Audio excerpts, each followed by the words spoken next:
viabilizei a ida da União das Mulheres Piauienses para fazer reuniões lá.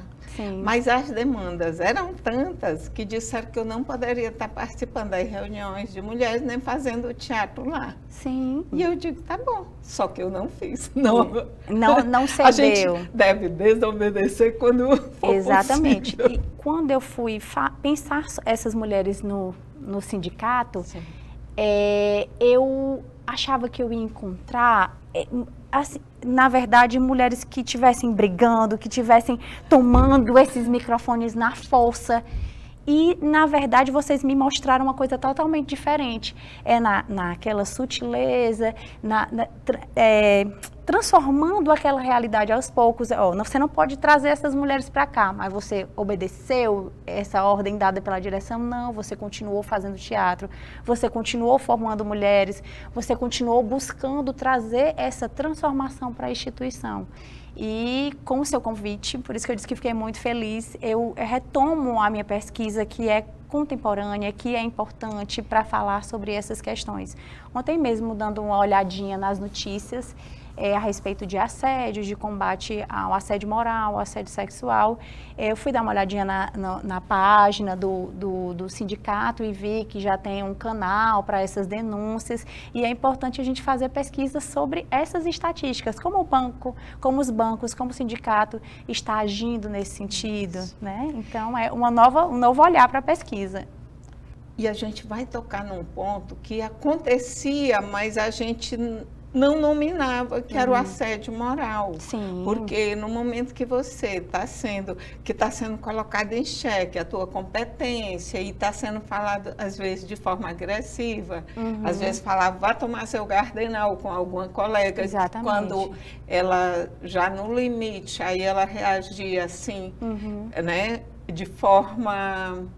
Não é nem sem perder o controle, mas assim, de forma mesmo chateada. Sim. Que a gente tem esse direito. Claro. É interessante o que você está colocando, porque historicamente, né, a gente percebida por esse interlocutor masculino, costumavam nos colocar como histéricas. Isso. Quando uma mulher explode, ela é desequilibrada, ela não tem autocontrole e as pessoas não percebem as microviolências sofridas dentro desse espaço. É uma piada que um colega diz em relação a uma função recebida, você só recebeu essa, não citando nomes, mas você só recebeu essa função porque eu não quis, por isso que você está com essa função dentro do banco. Ou então, a bancária já executar toda a função na prática em si, mas o colega é que recebe a gratificação por ela, ou é pontuado, porque tem as pontuações. Isso. E o banco, hoje, ele é um local de adoecimento muito grande. E esse adoecimento, você visivelmente consegue perceber bem mais nessas mulheres. Da demanda que ela traz de casa, lá dentro do próprio ambiente do banco, você tem que produzir, você tem que entregar metas, você tem que ser funcional em relação àquilo. E aí, quando essa mulher explode, né, ela é colocada como essa pessoa histérica que não sabe. Então, esses assédios, eles acontecem, às vezes, nem muito velado, mas ali nos corredores, ou então naquela, eu não sei, não lembro o nome, a baia ali do banco, do setor, eles colocam como baia, né? Tem vários bancários nas áreas meios e também no atendimento ao cliente. Até em relação ao atendimento ao próprio cliente.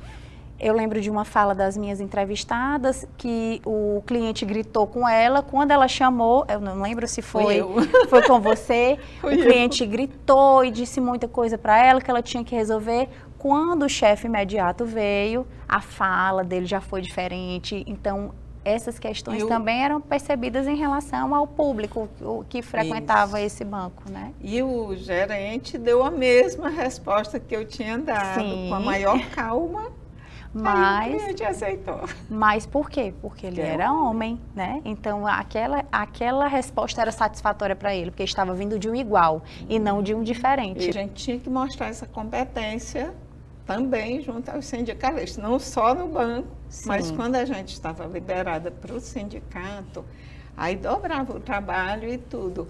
Você tem essa percepção, na sua pesquisa, né? Sim, de como essas mulheres precisavam enfrentar essas pautas lá.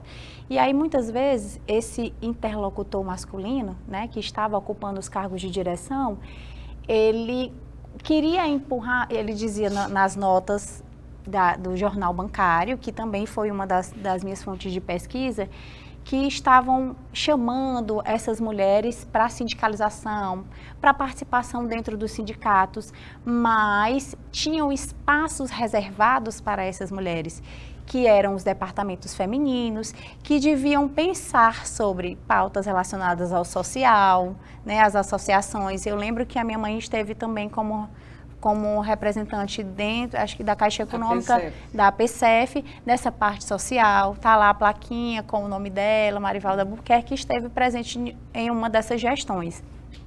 Pensar jogos, mas não trazendo essa mulher para discutir sobre essas pautas femininas, perpassando aí pela questão da classe. Né, sobre os reajustes salariais, sobre as discussões como eu já disse anteriormente, da licença maternidade, desse assédio, né? Quantas mulheres, assédio, por exemplo, relacionado às estagiárias, que na época tinha muitas colegas funcionárias percebiam que aconteciam em relação a assédio sexual, mas quando era para colocar essas pautas, não, ninguém pode falar disso aqui não, aqui a gente vai falar dos interesses da classe, é do salário que a gente tem que falar, é das demandas que vão contemplar essa parte econômica, mas não das pautas de gênero. Então era isso que ficou claro para mim durante essa pesquisa.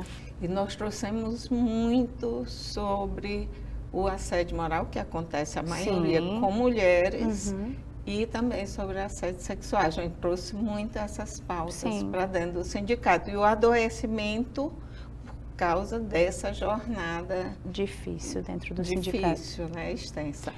Aí tem uma coisa que acontecia, que era o concurso senhorita bancária. É interessante, você pegou esse ponto, que o sindicato fazia, mas não tinha noção de como isso afetava a mulher na sua integralidade, porque tinha os mesmos moldes de Miss. Sim. E não sou contra ter concurso de beleza, é que quando você reforça só o concurso, só a beleza, você está tirando, por exemplo, a inteligência da mulher. Exatamente. Não é ressaltado tanto. Muito boa essa pergunta e muito interessante, porque vai falar dessa questão da objetificação dos corpos femininos. Essa mulher bancária, ela tinha toda a capacidade para passar nos concursos públicos. Eu lembro das provas que as minhas entrevistadas falaram, todas com formação superior, né, buscavam sua independência financeira. Tinham os cursos de datilografia para a época. Eu lembro que uma delas falava que suou as mãos na hora da prova para fazer uma dessas etapas do concurso. Então, essas mulheres, elas tinham esse perfil para assumir o trabalho bancário. Mas, quando elas entravam na instituição, a categoria acabava valorizando esses atributos. Tanto que uma das notas sobre o concurso da senhorita bancária, tinha uma das bancárias que foi eleita, colocada, a roupa, não era nem com a roupa para o trabalho no banco, né, que usavam muito. E a minha mãe falava muito disso, né, a roupa que era utilizada, o salto, né, hoje ela tem reflexos disso, do uso desse salto excessivo, em relação à idade dela, né? Eu usei muito salto, maquiagem também tinha que ser valorizado isso. Para o cliente ser atraído para o banco, essa mulher tinha que estar arrumada. E quando ele ia para esses concursos, a mulher era colocada numa posição de biquíni, valorizando pernas, valorizando o corpo e até com piada. Ela tem o QI elevado? Tem esse QI elevado, mas ela é uma moça que atende bem os clientes, que tem no caso, esse atendimento para com o cliente. Era como se ela atraísse esse cliente para o banco e quem ia fazer o outro papel de negociar com o cliente era o bancário, né? Eram os homens ou era o gerente. Então, era só para atrair a beleza dessa mulher para essas atividades bancárias.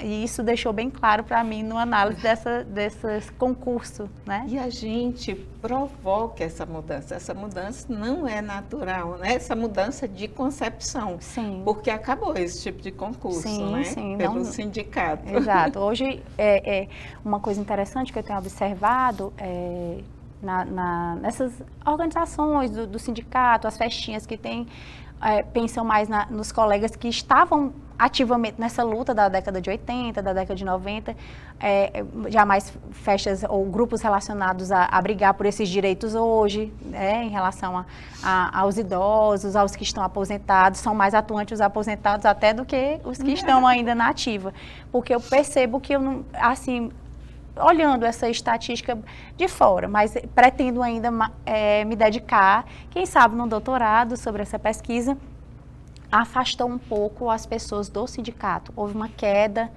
nessa sindicalização, porque acaba não acreditando nessa estrutura, né, diante do contexto que a gente vive hoje, né. Então, houve uma queda nessa sindicalização, estava olhando algumas estatísticas do IPEA, informando, mas o Nordeste ele segue ainda tendo um maior número de sindicalizados, quase no céu, né, e de mulheres sindicalizadas por conta dos sindicatos rurais. Então, nós estamos aí em destaque no Nordeste, dessas mulheres participando ativamente nos sindicatos. Como você avalia a finalização da sua pesquisa? Bom, eu avalio importante tanto academicamente, mas quando eu estava escrevendo a minha dissertação, eu pensava de como esse conhecimento ele poderia sair desses muros da universidade e chegar até essas mulheres. Da importância dessa instituição, da importância das nossas lutas, né, para valorizar essas pautas femininas. Nós ainda temos batalhas muito grandes ainda no mercado de trabalho, existem ainda essas disparidades salariais, embora a gente tente buscar essa igualdade, é uma luta ainda que está bem atuante. E reforçar a importância dos sindicatos, para que as mulheres se manifestem, para que elas procurem estar ocupando esses espaços da direção e buscando por seus direitos. Os direitos das mulheres são extremamente importantes. Então, eu avalio a minha pesquisa ainda como muito contemporânea, tenho muito a pesquisar e se eu puder contribuir ainda, eu vou fazer isso. Muito bem. Dê uma dica de livro ou de filme. Bom, eu vou dar uma dica de filme, que foi assim uma base para que eu pudesse pesquisar também. É um filme produzido em 2006, que é chamado Terra Fria. E o filme ele tratava de uma mãe solteira que teve um casamento fracassado, com 2 filhos para criar. Ela retorna à cidade dela natal e ela vai buscar oportunidade no único local que tinha no momento que poderia o salário bom, que era as minas de ferro da região. Então ela passa a sofrer assédio moral, assédio sexual, porque o espaço era marcadamente masculino. E ela vai levando esses problemas à justiça. E o pai dela também era um dos funcionários da empresa, mas ele fechava os olhos para o que ela estava vivenciando lá, porque ele não queria que ela ocupasse aquele espaço. Já era uma batalha em casa e uma batalha no trabalho, até porque ela vinha desse casamento fracassado e o pai queria que ela continuasse. Keep your mouth shut and take it like a man. He attacked me. Bob, you lay hand on her? Those women will take your side. Whether you win or lose, you stand up. Suddenly I found that I'd lost my way in this city. Então fica aí uma dica maravilhosa, que é do filme Terra Fria, que me ajudou a pensar também sobre essas mulheres sindicalistas, e é o que eu indico para vocês, mulheres. Bom, Chegamos ao final de nosso programa. O assédio moral é frequente em relações de poder em que predomina o machismo e a não aceitação da liderança da mulher. As instituições sindicais precisam estar atentas às relações de gênero para mudar a cultura machista. Obrigada por sua atenção. Envie mensagens pelo WhatsApp 86-99991-2620. Até o próximo Sob Outro Olhar.